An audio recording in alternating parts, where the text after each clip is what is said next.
ایک رات فرعون نے خواب دیکھا کہ شام کی طرف سے ایک آگ آئی اور اس نے تمام گھروں کو جلا ڈالا، جبکہ بنی اسرائیل والے محفوظ رہے۔ دہشت کے عالم میں بیدار ہونے کے بعد فرعون نے تمام کہانوں اور نجومیوں کو جمع کر کے اپنا خواب بیان کیا۔ نجومیوں نے اسے بتایا کہ بنی اسرائیل میں ایک بچہ پیدا ہوگا جو فرعون کی بادشاہت کو ختم کرے گا۔ بنی اسرائیل کے یہاں بھی شروع سے یہی بات مشہور تھی، لہٰذا اس خواب کے بعد وہ مزید فکر مند ہو گیا اور اس نے حکم جاری کر دیا کہ بنی اسرائیل میں پیدا ہونے والے تمام لڑکے قتل کر دیے جائیں۔ اس حکم کے مطابق فرعون کے حواری اور اس کے سپاہیوں نے ہر ممکن قدم اٹھایا تاکہ کوئی بھی نومولود لڑکا زندہ نہ بچ پائے، لیکن اللہ کے فیصلے اٹل ہوتے ہیں۔ دیکھتے ہی دیکھتے بنی اسرائیل کے ہزاروں نومولود بچے ذبح کر دیے گئے۔ ان دنوں حضرت موسیٰ علیہ السلام کی والدہ اپنے حمل کے ابتدائی دنوں میں تھی۔ اللہ نے ان کی حفاظت کا سامان اس طرح فرمایا کہ ان کی والدہ پر معمول کے مطابق حمل کے آثار ظاہر نہیں ہوتے، جن سے آپ فرعون کی چھوڑی ہوئی دائیوں کی نگاہ میں نہ آئے۔ انہوں نے اس بات کو چھپائے رکھا یہاں تک کہ پیدائش کا وقت آ پہنچا اور انہوں نے بچے کو جنم دے دیا۔ اس بار میں سوائے قریبی لوگوں کی کوئی اور نہیں جانتا تھا۔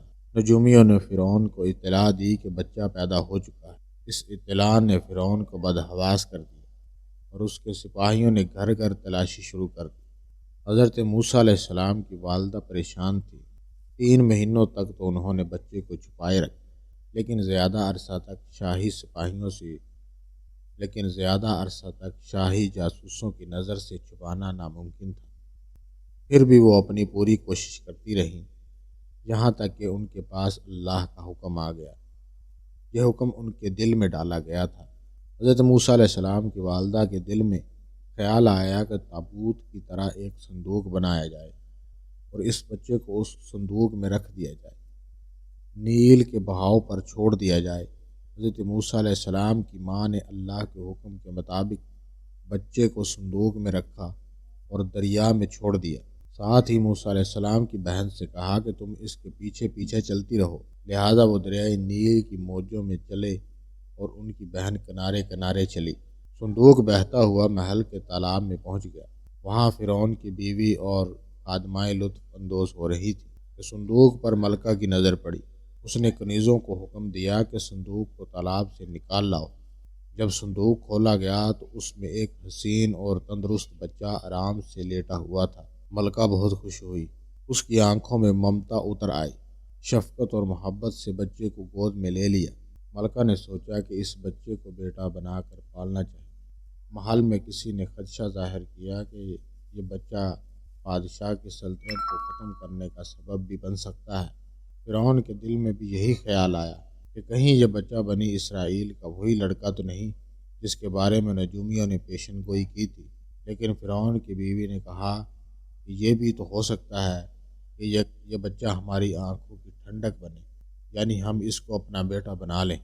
اس پر فرعون نے کہا کہ یہ صرف تیری آنکھوں کی ٹھنڈک ہے، میری نہیں۔ میں نہیں چاہتا کہ بنی اسرائیل کا کوئی بچہ میری نگرانی میں پلے، لہٰذا یہ صرف تیری ہی آنکھوں کی ٹھنڈک ہے۔